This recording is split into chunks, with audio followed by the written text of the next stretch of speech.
Welcome to the Cabral Concept, where board-certified naturopath and integrative health practitioner Dr. Stephen Cabral shares how he was diagnosed at the age of 17 with a life-altering illness and given no hope for recovery. It was only after studying and traveling all over the world did he discover how to combine ancient Ayurvedic healing practices with state-of-the-art naturopathic and functional medicine to fully rebalance the body and re-energize it with life. It's time to discover how to get well, lose weight, and finally feel alive again. And now, here's your host, Dr. Stephen Cabral.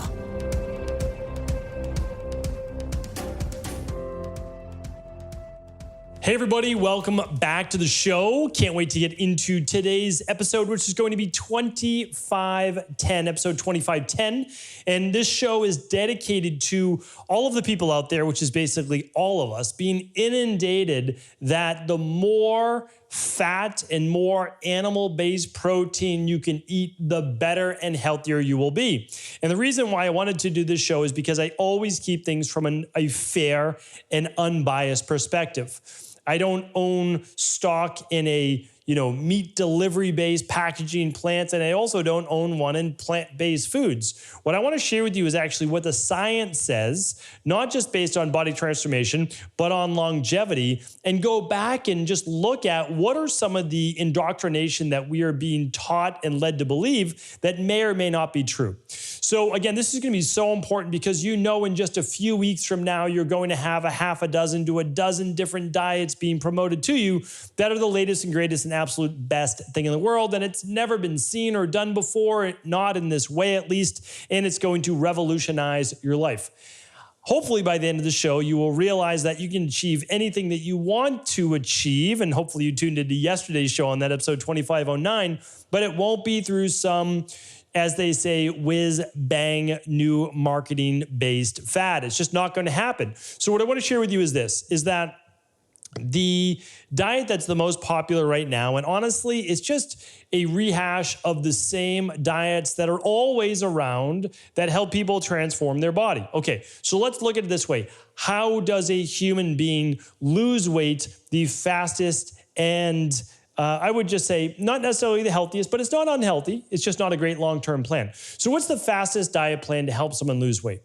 Is it all carbs? Is it all protein? Is it all fat? All right, well, let's take a look at it. The fastest way to help a human lose weight quickly is going to be a higher protein, moderate fat diet with very little carbs. All right, we've known this forever. Literally forever. And I share with you, and I share with you exactly why. So I want to go over this. And again, today's just going to be a rant of a podcast because I just want you to know what's actually true and what's going to help you get to your goals, but then also how to keep those, not just when you achieve a goal, but how to make the results last. Because it has to be able to stick. You have to be able to make this stick beyond just the next 12 weeks. All right, so we did the history of the low-carb diet. Let me see if I can find it right there, episode 2476. Okay, so I've said this before and I'll say it again. There is no diet that's going to help you lose weight faster than a lower carbohydrate diet. Yes, you can make it work on any diet. You can make it work on a high carb diet. You can make it work on a high fat diet. You can make it like anything. But if you take your carbs down, it works faster. It just does because your body's not going to retain as much water. It's just not. And you're going to be better able to stabilize your blood sugar levels right away. Okay? So should you be able to eat carbs and keep stable blood sugar? Yes, you should. But in the beginning, are you going to have to work back there? Yes, you probably will. So bodybuilders have known this forever. Athletes have known this forever. People trying to make weight for not only for an athletic event, but also I've worked with so many celebrities that they need to make their own weight. I'm using that in air quotes for a photo shoot or a red carpet appearance. It is not difficult to drop 5 to 10 pounds in a week with a lower carbohydrate diet, especially if it's mixed with something like a functional medicine detox, etc. But again, let me go over this, that this does work. Now, you can do low carb by doing high fats and then low protein, low carb. That would be considered a true keto-based diet. Is that the best for you? I don't know. Are we talking about medical-based or are we talking about it body transformation-based? Because I would argue it's not the best body transformation-based because you need to keep your protein up so that you are not muscle wasting. And again, there'll be a lot of people saying, well, you're burning specifically more ketones rather than glucose. And again, that's why I did a 2-part series on glucose, because people are not understanding really the human physiology behind this, as a lot of experts out there. If you are doing high intensity interval training, which a lot of these same people are, right? And you are doing sprints, or you're doing anything that gets your heart rate elevated above, let's say 70% of max heart rate. And sometimes I say VO2, but your max exertion, right? You're going to be burning glucose. Like that is, you cannot get around that in any way, shape, or form. So much so that the human body has built into itself about 100 grams in the liver and another like 300 plus grams in your muscles. So that's so you don't run out of glucose. Because if you were to completely run out of glucose, you will die. Like that's what a lot of people miss, is that yes, your brain could burn ketones if it needs to, but you need to maintain blood sugar to not die. Like that is how it works. So you will never get away from being able to use glucose. So then I also say, well, once you know that, that means there's no need to totally eliminate carbs in your diet. They're not the enemy. They're not. It's like a Band-Aid approach that people use to go completely low carb all the time. Okay, so like, again, I'm not going to go over all of this today. I can link up exactly what to do, how to do it. I've done it on previous shows. They're all free to listen to. I've got a free course on detox. That's at stephencabral.com/courses. Click on the one on detox. It's completely free. And it takes you through 21 days of a low carb diet. Works phenomenally well for most people. It will not work as well if you've been doing low carb consistently. And hopefully, that part does make sense. But let's say you're going through the holidays, you haven't been low carb, you start on that January 2nd. All right, that Monday, great. So now you're good to go. So you've got 21 days and you can go low carb and it's going to work great and you should lose 5 to 10 pounds, really no problem, as long as you have 15 to 20 pounds to go, right? Okay.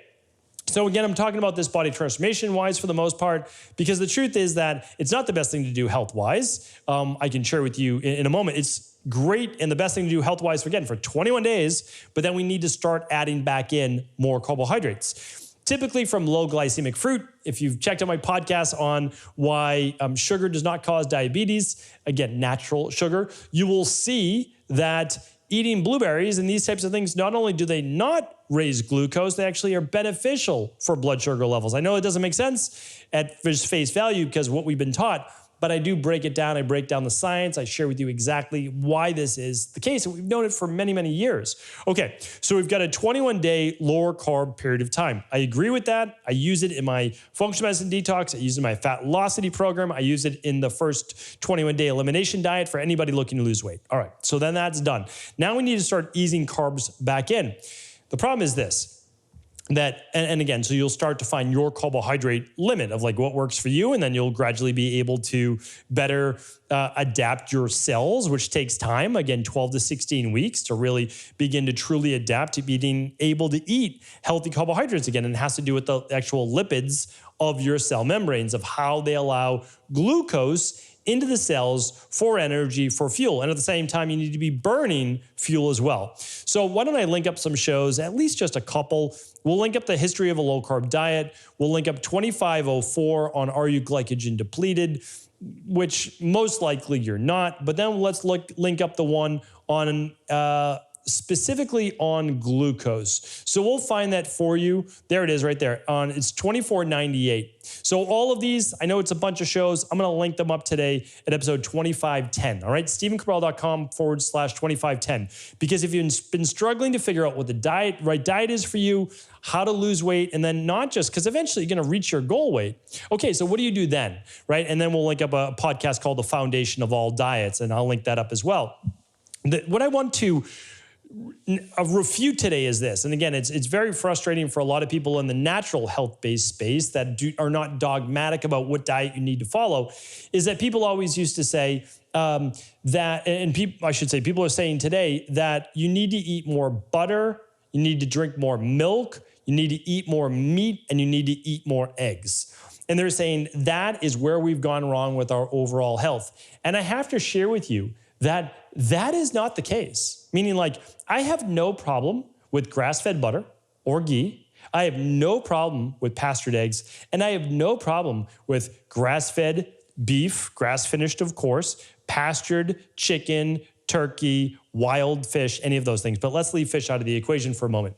And the proponents of this will say, well, if you go back to the early 1900s and maybe late 1800s, but we just don't have a lot of great data on that, but certainly early 1900s, people did not necessarily die from or have the heart disease, high blood pressure, and type 2 diabetes that there is today. I would argue that there was still a whole lot of cardiovascular issue, mainly, I would say, undiagnosed. I mean, if you think about it, over 100 years ago, we didn't have any of the technology that we have today or blood work that would be able to diagnose what we can diagnose today. So I think we have to leave that one out of the equation. But I do agree with the type 2 diabetes. I do agree with like the level of heart disease, all that. And again, I'm not blaming, so just to share with you here, not blaming the butter, eggs, and meat for the most part. Now, I've shared this before, that there are limits to those, and it's based on the individual. So those people with an apolipoprotein, or basically an apoprotein ApoE based allele, it's called a 4. Those with the double 4 are going to be most at risk for not being able to properly metabolize saturated fats and basically fats in general. Then if you have a 3-4 for a specific allele, which basically are proteins in your blood that are not able to process saturated fat, again, as well. So again, it's only 26% of the population. The double 4 allele is somewhere, they're pinning it down, but it's somewhere around 5 or 6%. Okay, so we've got about 5 or 6% that really don't do well, 26% total that don't do as well with high levels of saturated fat. It doesn't mean that they can't eat it, but they're just not as great at processing it.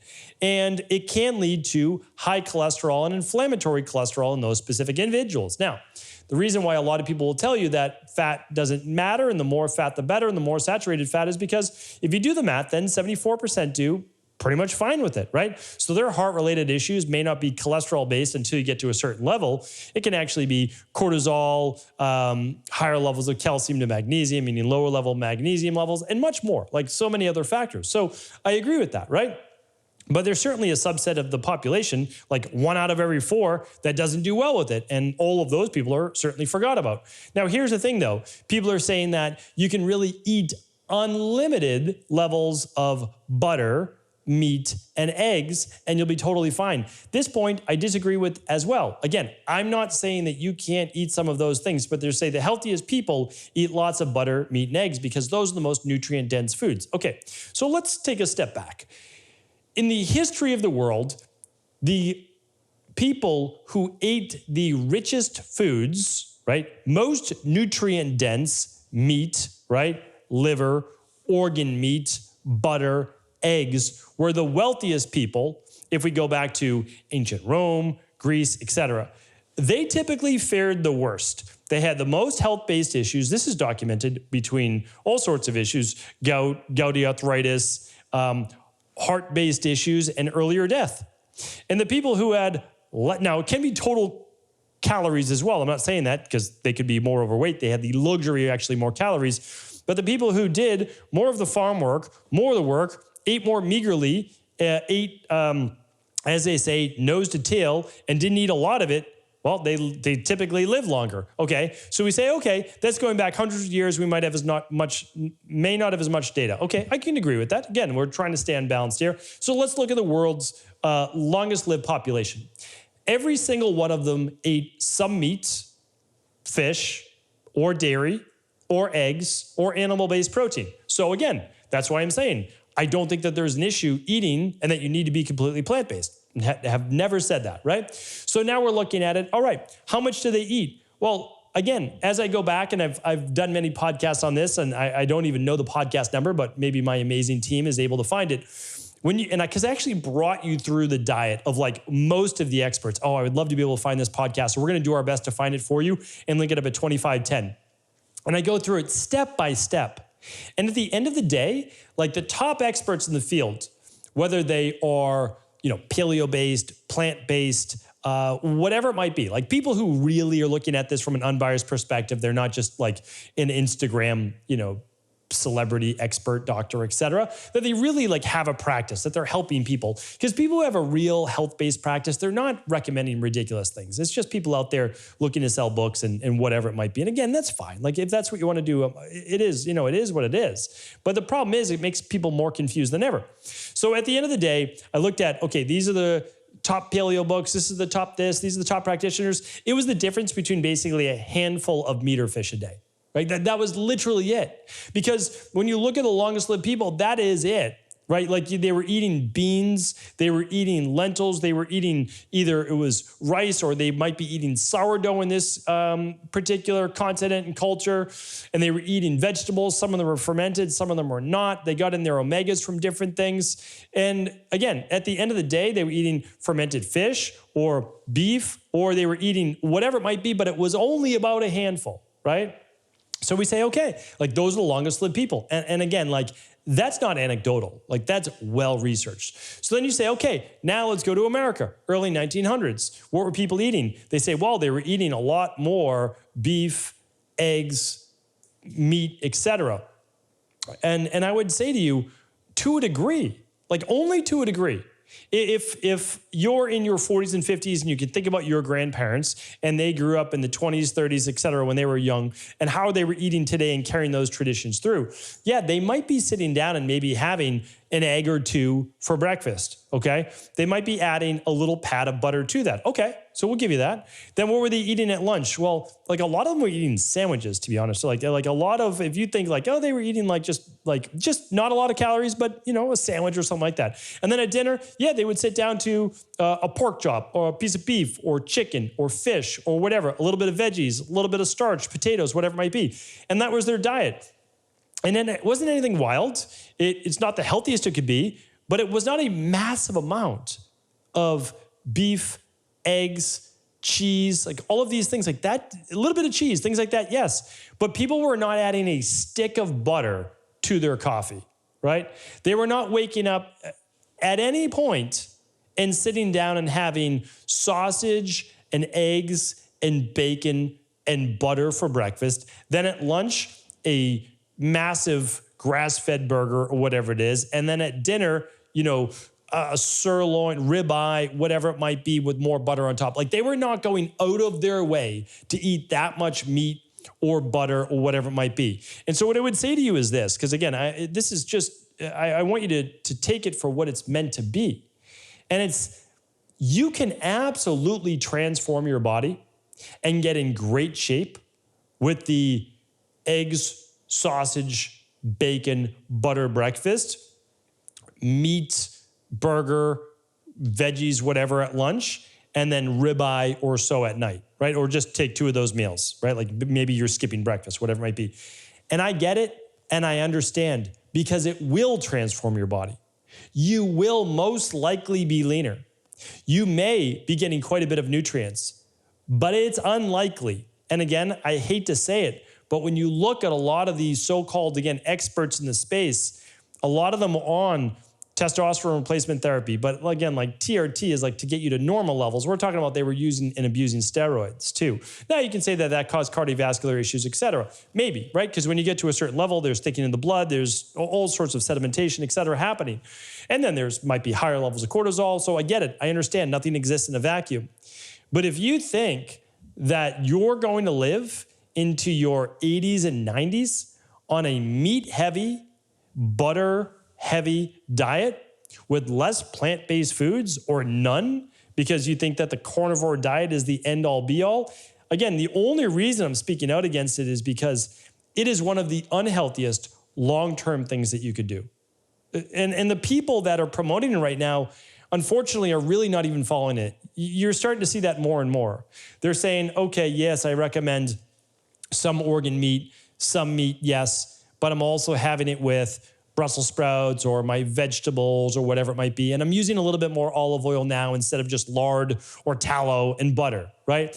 And yes, I'm starting to do more green shakes, even though I don't, necessarily do this. Oh, and these fruit are okay. Okay, and some honey or a little bit of, goat-based yogurt is okay as well. You have to understand is a lot of these people will literally cherry pick a couple of research studies that makes it seem irrefutable as to what they're talking about. And the issue I have is that so many people, we're not talking about a couple hundred, we're talking about tens of millions of people become hurt and confused in the process. Now, a lot of the people following it are 20, 30-year-old men and some women, no doubt about it. But there's a lot of people in their 50s and beyond that start to adopt this, which is even more dangerous. The older you are, the less balanced you are in your nutrition, the worse it's going to be.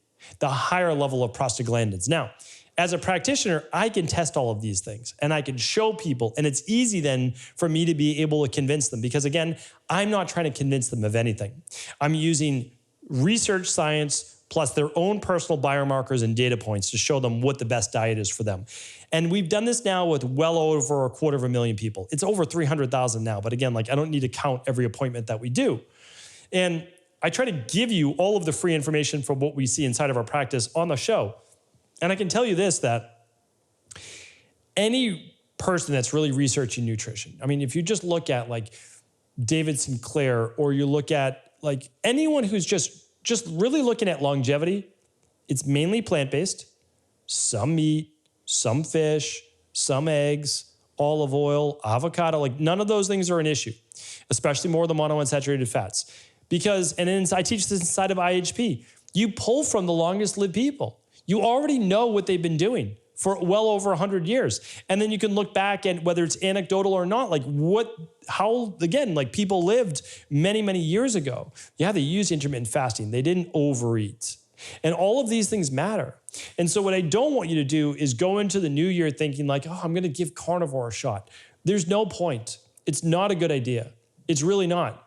Just if you want, include some meat, but get the vegetables, instead of going all saturated fat, there's no magic to saturated fat.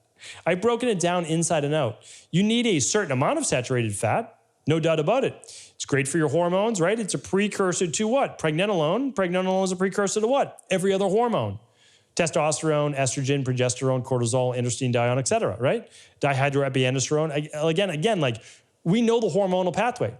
It also provides specific lipids for your cell membranes, but you need some of the omega-3s as well. And so like what people don't tell you is that today, if you're even eating the same diet as we were 100 years ago, you're going to be so much worse off than 100 years ago when things were not conventionally farmed. At least back then, they were grass-fed animals. They were pastured animals. That means you got pastured milk and cheese, those types of things. You're not getting that today. So following the same ancestral diet, right, from 100 years ago, it's going to be disastrous for your health. Talk about the inflammatory levels of omega-6s and the specific prostaglandin series 2. These things are going to kill you in your 50s and 60s. And we see that. We see that with a lot of people following these diets and doing the whole, TRT, et cetera. And again, I don't have a problem with people doing this at a specific age and for a specific reason. What I don't want it to do is backfire on you, because I know a lot of people are doing it right now based on what another guru said they should do, based on how the person looks. If you base everything based on how an individual looks, there are disastrous consequences. Because if you are a large muscular individual, the likelihood, and you're eating this specific diet, and you're not watching all of your markers, all these different things, the likelihood you live into your 80s and 90s, it's not great. It's just not. And so that's why I want to share it with you. Again, you can get in great shape. You should exercise. You should move your body. But you have to look at the overall picture. So again, get in great shape, feel great about yourself, feel great about your physique, do all those things, eat good nutrition, but you don't need to push it so far in one direction that it then becomes unhealthy. And I just don't want it to catch up with you in 10 years from now, 20 years from now, which is when you see the symptoms. Alzheimer's begins to be created 20, 30 years, even 40 years before it actually gets diagnosed as Alzheimer's. Same with heart disease, same with all of these different issues that we have in our culture and society. So again, a little bit of a rant today. I just wanted to really get that off my chest, share with you that we are not living the same life as people 100 years ago. People aren't doing physical labor. They're not even eating the same animals that they were today. The soil's different. The fat composition is different. Everything is different. And also, it wasn't to the level of availability we have now. For your grandparents or great-grandparents to eat a massive steak every single day in addition to everything else. Again, unless they were very wealthy, they literally and most likely did not have the access to that. People were not 20, 30 plus pounds over their ideal weight 100, 150 years ago. So I just want to share these things with you just so that when you see information online, you can at least filter it through a lens of, is this actually true? Are the longest lived people anywhere in the world actually following this? Because a lot of people point to specific tribes all over the world. Again, these people die in their mid-60s. You don't want to emulate that. So at some point, when you get out of your 20s and maybe even mid-30s, it needs to be more about overall health and longevity, not just body transformation. You can have both. That's the nice thing. You can do both. And what I'm going to do is I'm going to link up today at episode 2510, how to have the best of all worlds. All right. So thank you for allowing me to go on this rant. It's not going to happen often, but every once in a while it has to, because, the more is better based mentality is not a good thing, and it's never going to get you to your goals in the long run. I just want to make sure you live a long and happy and healthy life, all right? Ayubowen, everybody. Take care. And again, StephenCabral.com/2510 for all the additional details. Are you ready to heal yourself and then go on to heal others? If so, the Integrative Health Practitioner Institute can help you discover proven functional medicine protocols that blend the best of 7 different healing disciplines from around the world. I personally share with you the exact handouts and protocols I use in my private practice that enable people to get well, lose the weight, and live longer, stronger. I want to pass this information on to the next generation of health coaches, and that is exactly why I created IHP. We are the future of the health coaching industry, and the skills and knowledge you will learn will make you an in-demand certified health coach anywhere in the world. Although we have many medical professionals taking the IHP certifications, no experience is necessary, and half our members have no previous health certifications. At the Integrative Health Practitioner Institute, our motto is a health coach in every home. Our goal is that you take this knowledge and then share it with family, friends, loved ones, your community, or in a practice where you create a career you love and can be proud of. The global IHP community is filled with some of the most kind and caring people in the world, and we can't wait to welcome you into our world soon. For more information or to set up a discovery call with one of our IHP Health Coach graduates, simply head over to integrativehealthpractitioner.org.